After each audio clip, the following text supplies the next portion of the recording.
stuff away from management.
That's the first time I've had a latte when I was born, yeah.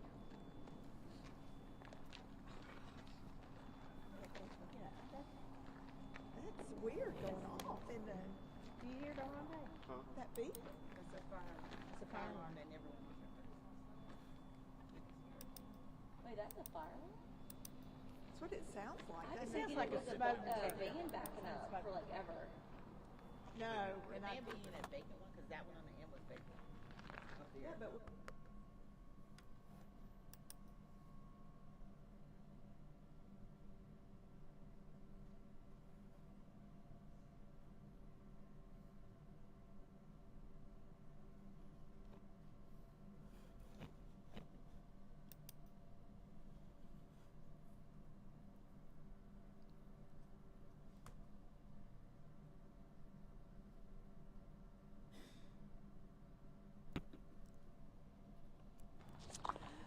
Good morning. We are out at Woodley Terrace, and all of you in the community know that we had a horrific fire out at Woodley Terrace where 2 young lives were lost and about 10 families that we know of at this point were displaced. We do want to give a great thank you to John Marty and Alexis Hopkins, who are at Cambridge Apartments, who are working with the River Region United Way right now to get some of those residents placed back into homes.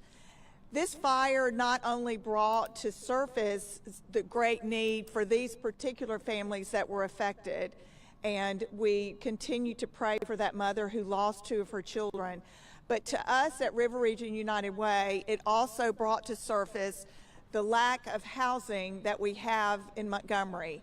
And I'm not saying that Woodley Terrace was not a home to them, but when something like this happens, 9 or 10 families were left homeless and we don't have a place for them.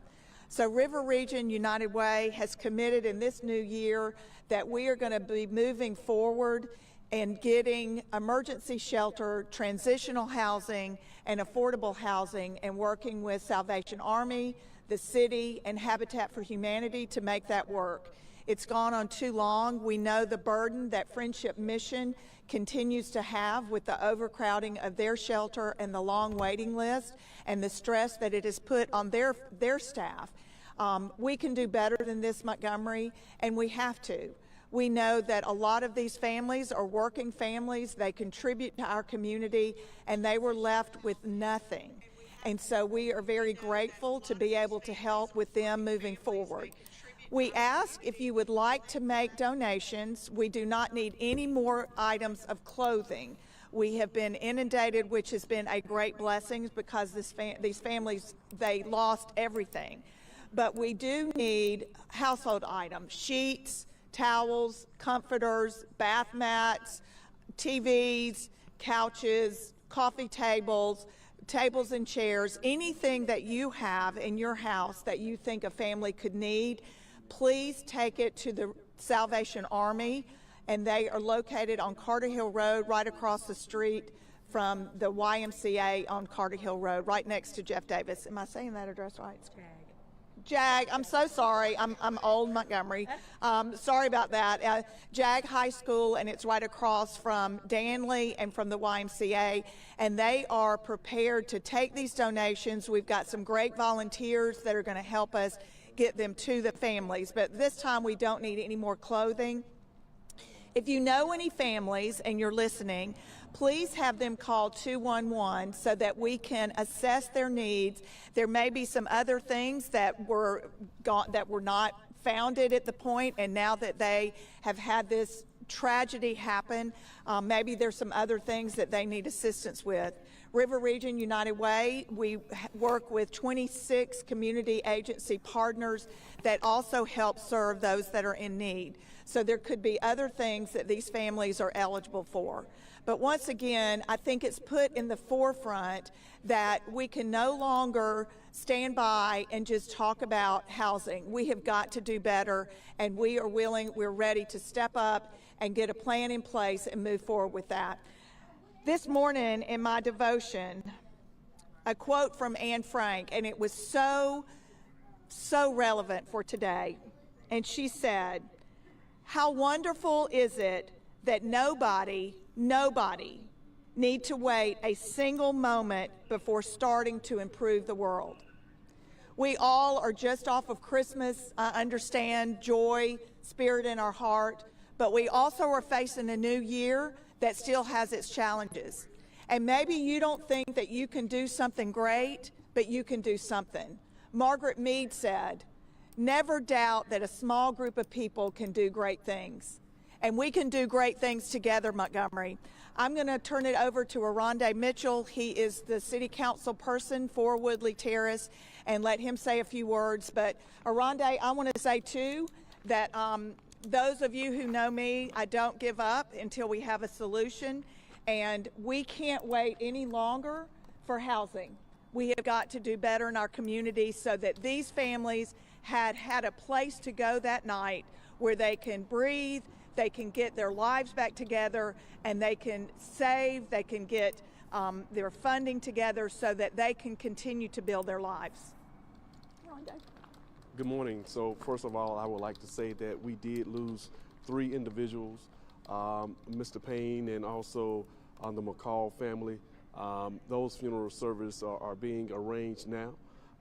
But like we said, I've been here on the ground since day one. There are some things that the city of Montgomery will have to look at for its ordinance to make sure that these apartment complexes and other buildings are being looked at thoroughly when it comes to smoke detectors. We got to make sure that the Salvation Army has a place here in the city of Montgomery.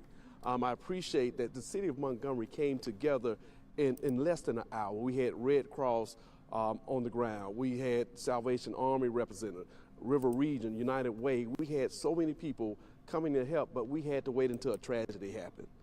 This should not have occurred. We should have did some things and put some things in place.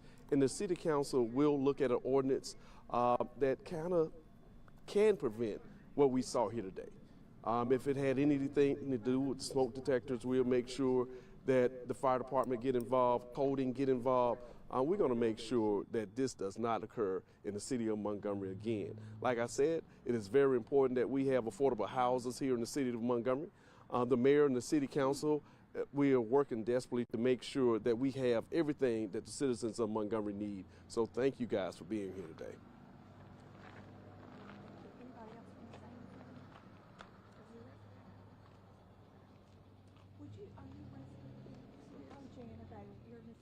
Yes. Would you like to say a few words, please?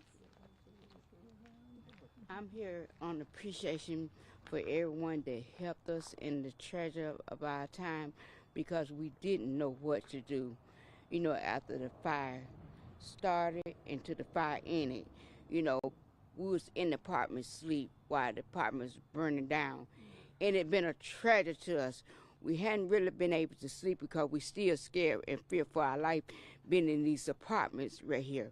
And I was, if anything that the city or Montgomery could do to make residents safe and stuff, because no life shouldn't have been lost like this right here.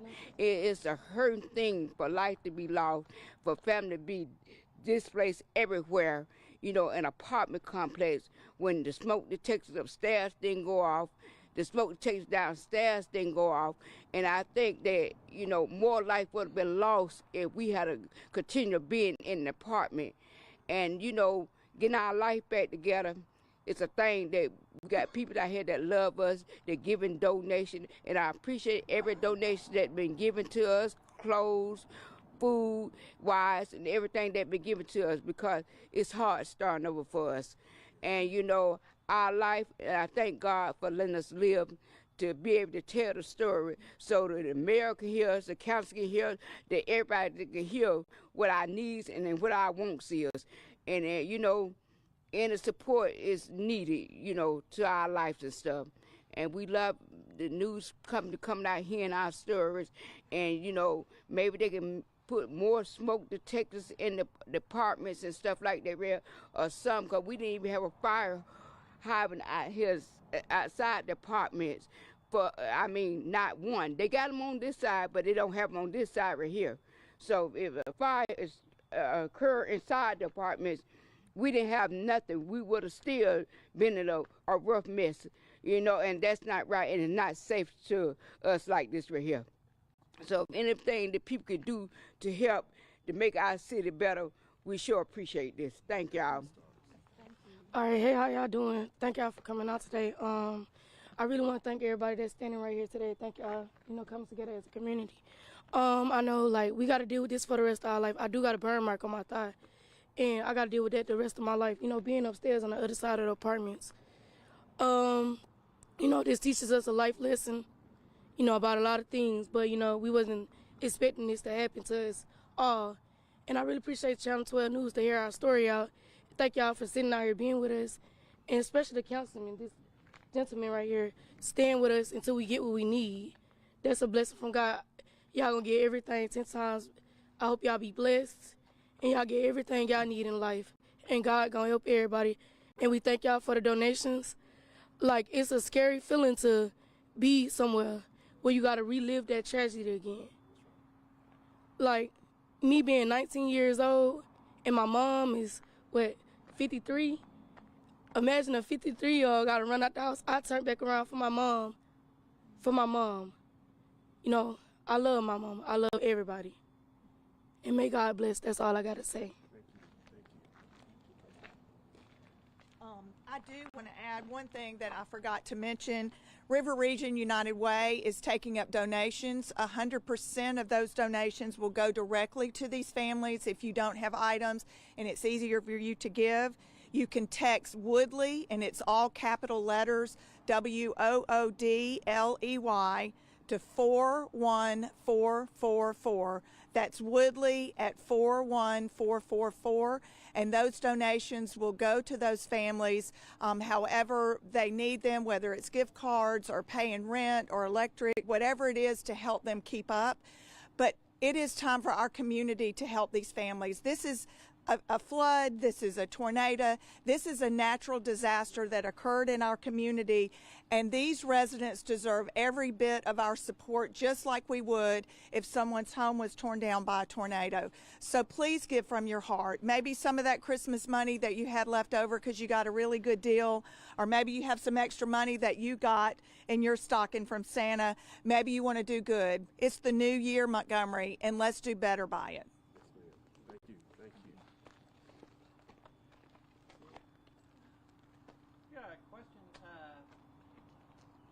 You said you don't need any more clothing.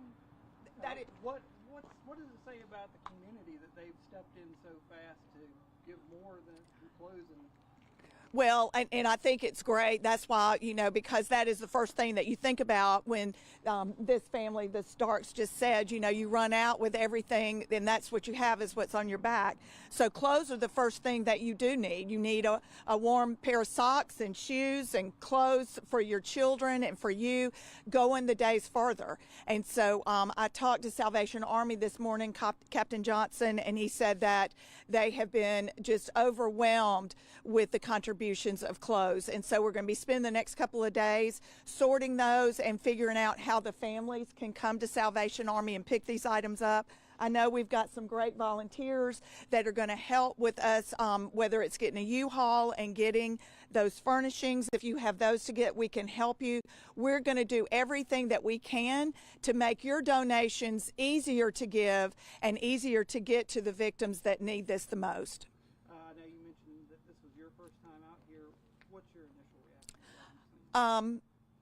Just an overwhelming of sadness. Hearing this young lady speak, I think of, you know, we all think about our own family and what would we do, and the horror that I can't even imagine that went through all of them that night, especially those that did not get out and could not get out, and the lingering scars that will affect them forever. We do, with our community agency partners, we do have mental health that can help with these families as they work through this. And we will make sure, that's why we say please call 211 and we can get them in touch with that. We have been doing intake with the 10 families that we know about. We have personally been in touch with them to get them into the Cambridge apartments. And so we're working on that this week to get them in there and settled. But if you were affected, please call 211 or you can call River Region United Way. You mentioned housing. I was hoping you could talk about again how, you know, this ties into that overarching message of housing within the community, right? You mentioned that Montgomery, we have to do better. So you can elaborate on that. Yeah, so we know that in the last several years, the mayor put together a homeless task force, which has been working great, and we have made some great strides with that. But what we have not really addressed, and I don't know if it's you know, just not finding the space to do it or the funding or however, whatever that looks, or maybe not having the right people at the table. But we are short shelter space. And I say shelter, but I really mean emergency housing. Shelter sometimes sounds like people are just going to go there, they just need a place to sleep, and then they're just going to go back out the next day. What we have in mind at River Region United Way is emergency housing, so that when something like this happens, now you think about if it was one family, and let's just say it was a family of 4, that their house caught on fire. it's a little bit easier to go and put this one family into a hotel for several days and then get them into another home. That is easier to work with. But when you're talking about 9 or 10 families who have more than 2 people in that, to put them in a hotel, it becomes extremely expensive. And so if we have emergency housing that is set up just for this, so that we can say, okay, we've had this fire, we know exactly where they're going to go to this emergency housing. We are going to have case management there to meet their needs, find out what's going on, so it is a one-place stop for them. And then to transition into the transitional housing, where now they're back at work, they're kind of getting their feet on the ground, so they move into a place where they can continue to save money and then move on into an affordable home again. Because when you've lost everything, think about having to go back to work today. Think about having to still pay those bills that are coming in. So we want to provide these 3 steps, not just for these families, but for all of those. Most of the people, I would say that about 86% of the calls that River Region United Way gets for housing, they are working families. They are working families that, for whatever reason, a mom got sick and she missed 24 hours of work, which is 3 days. But that is the difference in her being able to pay her rent or pay her power bill or to be homeless. And so we are talking about men and women who are working in our community who may hit hard times. I know that, like I said before, Friendship Mission has done an amazing job just keeping up with that. But they have a waiting list. So we know that the need is greater. And we know that it's not just the people that you see sometimes standing on the side of the road. It is people in their cars, people in hotels, and families, 3 or 4 families that are living in a 2-bedroom, 1-bath apartment together. That is considered homelessness. And then I know that Mr. Mitchell also works for MPS. Think about then what that does to a child who is going to school, who is having to live in these conditions with this unstable housing. And we are committed to that. And we are looking forward in the next week or 2, really putting a plan in place and getting something done now.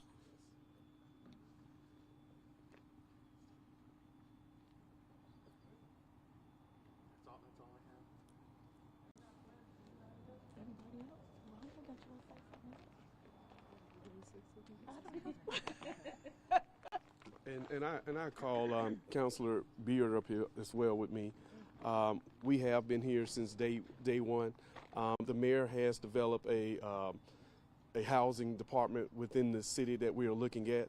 We have been working with Montgomery Housing Authority as well, but like Ms. Bailey said, there is a long list of people that's waiting for housing. And I like to thank everybody that came out. We had some furniture that would be donated through the act of Councilor Beard. Go ahead. Yeah. Go ahead. Yes, You know, Matt Bishop of Bishop Parker has stepped up. And so he said, just tell us what we need. District 2 stepped up and made sure some Christmas was brought to the children. So we're glad to partner with Councilman Mitchell, all the councilors are, to help put this back together again. And so I also would like to thank, because the first call that I received was from Mayor Stephen Reed. He said that anything that this complex of this property needed, the city was on premise within 30 minutes of the fire. The fire department had a 3-minute response time, one of the best response time that you can have in a fire like this. And like I said, when I say they put their lives at risk, it was a young man that was out here as well that not only did he put his own life at risk to save other people, but he stood out here to make sure that those residents did get out. So when I say that I'm so proud to represent not only District 6, but the entire Montgomery, when I say that different agencies, what you don't see work together, has came together to make sure that this family or these families become whole. And I told you from day one that I will not leave here until this family, once the cameras are gone, once the text messages stop, the city council will still be here. River Region United Way will still be here. I don't want anybody to think just because cameras are here that we are not going to be here. When the cameras are gone, we're still out here. We're going to make sure that every last family that was affected, directly or indirectly, will be taken care You have the word from the city council and also from the mayor.